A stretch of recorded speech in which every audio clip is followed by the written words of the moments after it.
So today, I about cried like several times. I can feel Sebastian wanting to reach out to me, and it's so incredibly painful when he avoids it. So I started actually just confessing as if I were him in my head.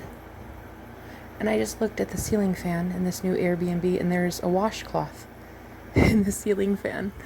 Anyway, I started confessing like as if I was his thoughts. So I started saying things like, oh my God, I'm in love with her.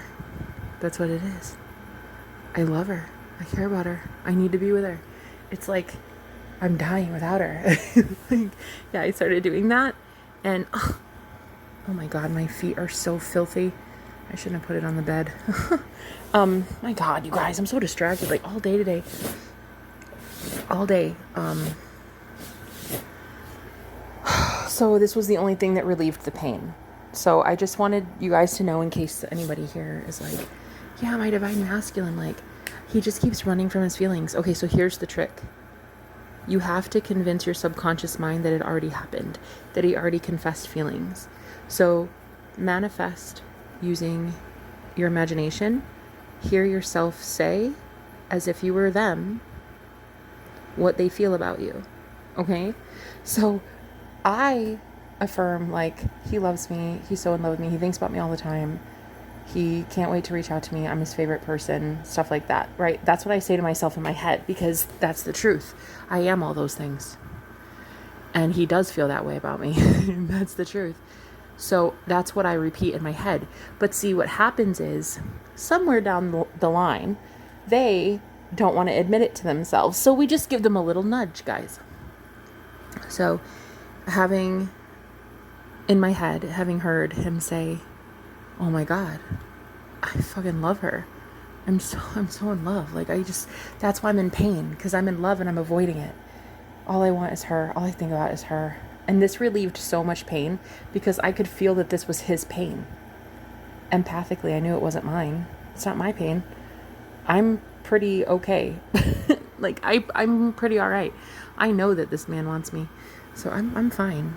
He wasn't. So I started just having his higher self confess to me in my mind, and it relieved a lot of pain and a lot of pressure, and it's kind of like back to now, just it's back to normal.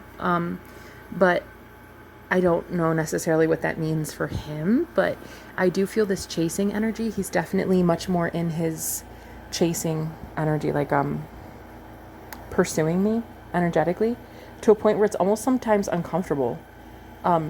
Like, I have to really deal with the fact that I'm about to be pursued by the universe. Like, I'm about to be pursued by divine masculines.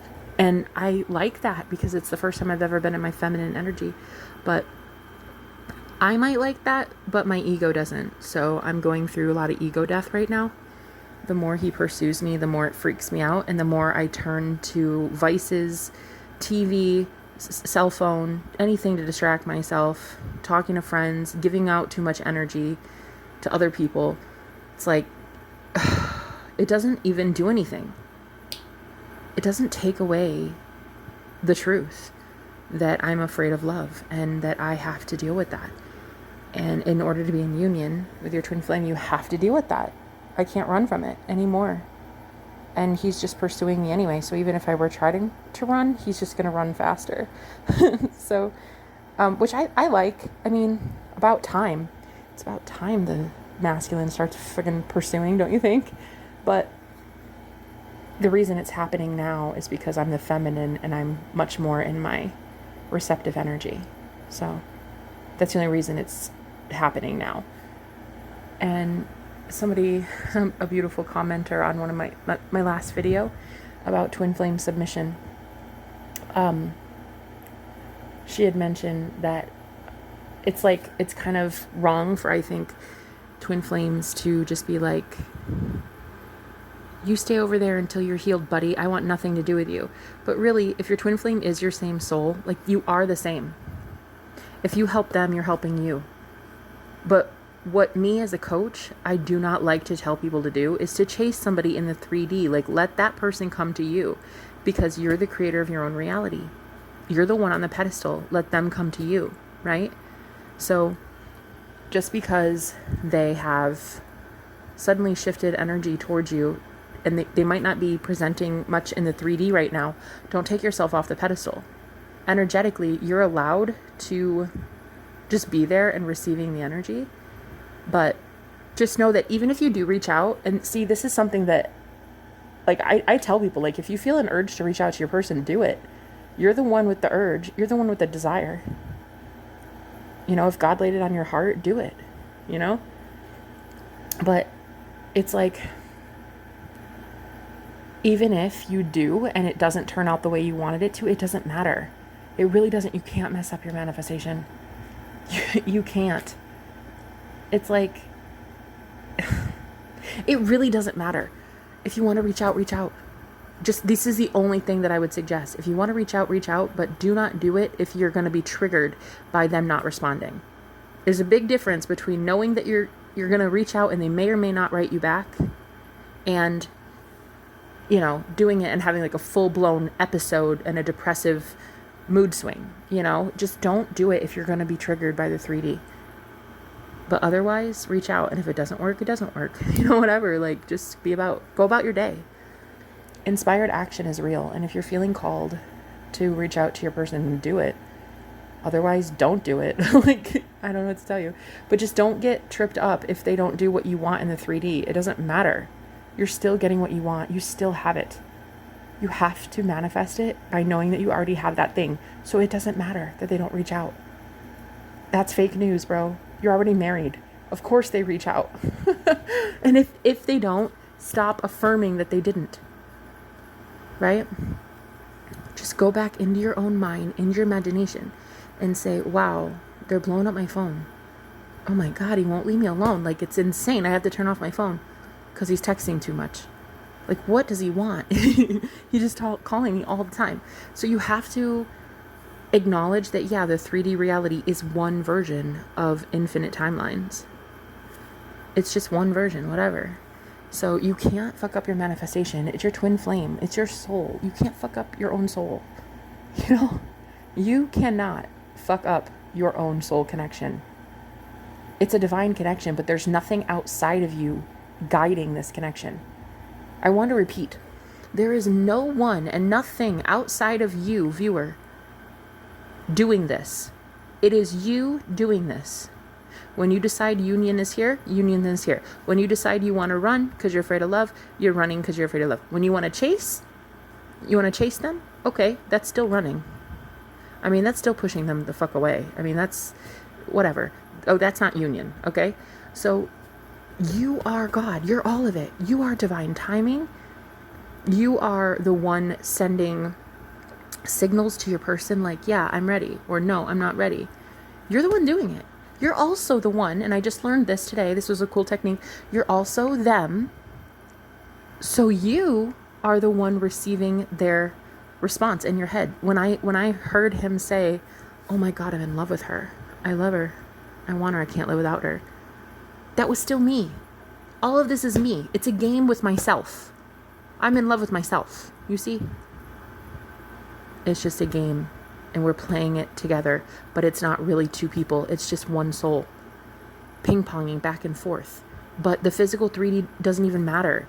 It's all energetic. It's spiritual. It's in the 5D. It's going to stay there until it comes down to the 3D. So you have to do your best to console yourself in the way that you want to be consoled. And most of you are waiting for your person to like text you or confess or apologize. Give that to yourself first. Go into your own imagination and hear the apology from their lips in your head, okay? Because that's what you want in the 3D, so you need to have it in the imagination first. Imagine what they would say to you, okay? Guide them. They need guidance. They need to know what it is you want. And you show them what you want by first playing it in your mind, okay? So I do the affirming. He's so into me. He loves me. He was obsessed. We're so happy together. We're going to get married. It's like amazing. We're so perfect for each other. And then some distorted energy that I have within me that pushes love away gets highlighted and it gets triggered. Once I can acknowledge that I'm afraid of receiving love, I will go to him in my head and say, I'm afraid of love. This is why, and this is why. And I love you, and I want this, and I want that, but I'm scared, and whatever. I go to him for healing, right? And then no sooner does that happen that the masculine energy figures it out and says, oh my God, I'm in love. I need to approach. I need to go forward. I need to talk. Because the feminine realized what is keeping this energy from taking hold. The divine feminine is the receiver, right? So it's like you have to move things around energetically to be able to receive the love. Once you can shift back into unconditional love and hold that frequency, then the masculine has to start chasing. It might even trigger you to have a man chasing you all of a sudden. That might trigger the shit out of you. I know with me, it was so nervous all day. I was like about in tears. I was like, I can't do this. Please leave me alone. Please leave me alone. I can't do this. I don't want you. I don't want you. And he was like, yes, you do. And you know you do. I was like, no, I don't. I don't want this. I lied. Just please get away from me. Like, this is too much. You're making me see way too much. You're going to make me give up everything that I love. And it just started like, I was so scared. I just started being so scared of what I wanted all along. It was an ego death. And then once I had my ego death, boom, just like that, I was at a Jack in the Box and I was just playing on my phone. And I just remember there was this guy who was about my age and he was just sitting all by himself and I was sitting all by myself. And we just like didn't say anything, but there was this like quiet, calm between us. And I just remember thinking the divine masculine is every man and every woman, but every single person has my divine masculine in them.